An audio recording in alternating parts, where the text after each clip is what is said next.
Hi friends, welcome to my channel వంట సమయం. ఈరోజు మనం చిన్న ముక్కల మామిడికాయ పచ్చడిని ఎలా ప్రిపేర్ చేయాలో తెలుసుకుందాం.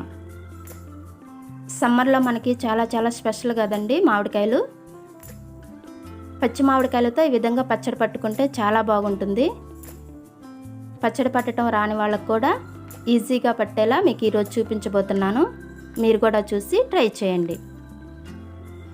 ఇప్పుడు మనం మామిడికాయ పచ్చడిని ఎలా ప్రిపేర్ చేయాలో తెలుసుకుందాం.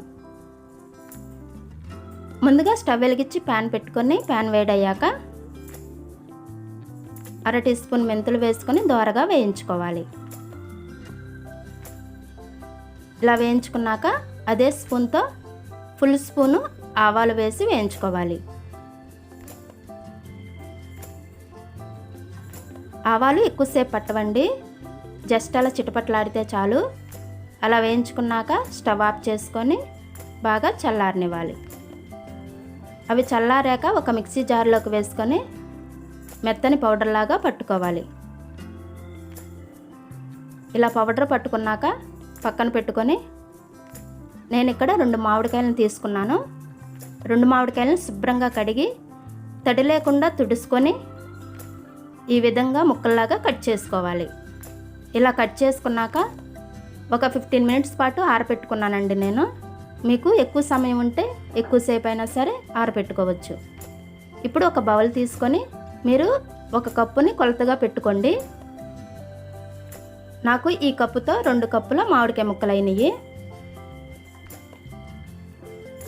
అదే కప్పుతో 1/2 కప్పు పచ్చికారం వేసుకోవాలి. అదే కప్పుతో 1/2 కప్పు ఉప్పు వేసుకోవాలి. నేను కళ్ళుప్పుని ఎండలో ఆరబెట్టుకొని మిక్సీ పట్టుకున్నాను.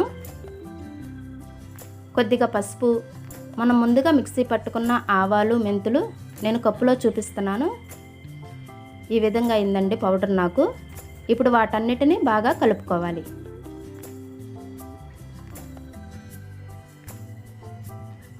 అలా కలుపుకున్నాక మరొకసారి స్టవ్ వెలిగించి ప్యాన్ పెట్టుకొని మనం ముందుగా కొలుచుకున్న కప్పుతోనే 1/2 కప్పు ఆయిల్ వేసుకోవాలి.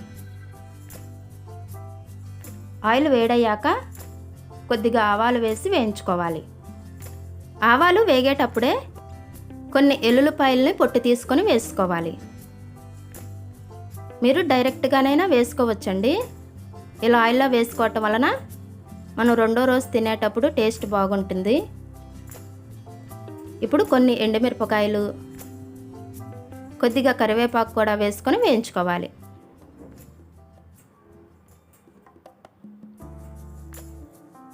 ఇలా తాలింపు వేగాక స్టవ్ ఆఫ్ చేసుకొని తాలింపును బాగా చల్లారనివ్వాలి.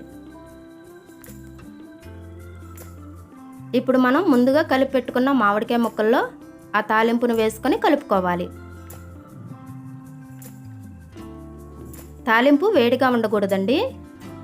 తాలింపు వేడిగా ఉంటే మామిడికాయ ముక్కలు మెత్తపడి పచ్చడి పాడయ్యే అవకాశం ఉంటుంది. ఇప్పుడు పచ్చడంతా పట్టేలా బాగా కలుపుకోవాలి.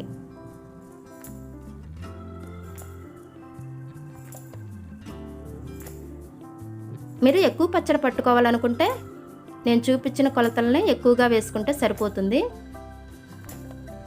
ఇప్పుడు అలా కలుపుకున్నాక మూత పెట్టుకొని 1 రోజు పాటు అలా వదిలేయాలి.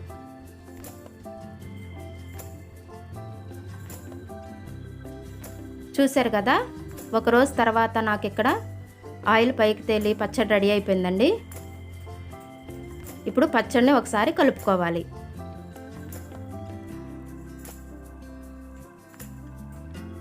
ఇలా కలుపుకున్నాక పచ్చడిని అలా వదిలేయకుండా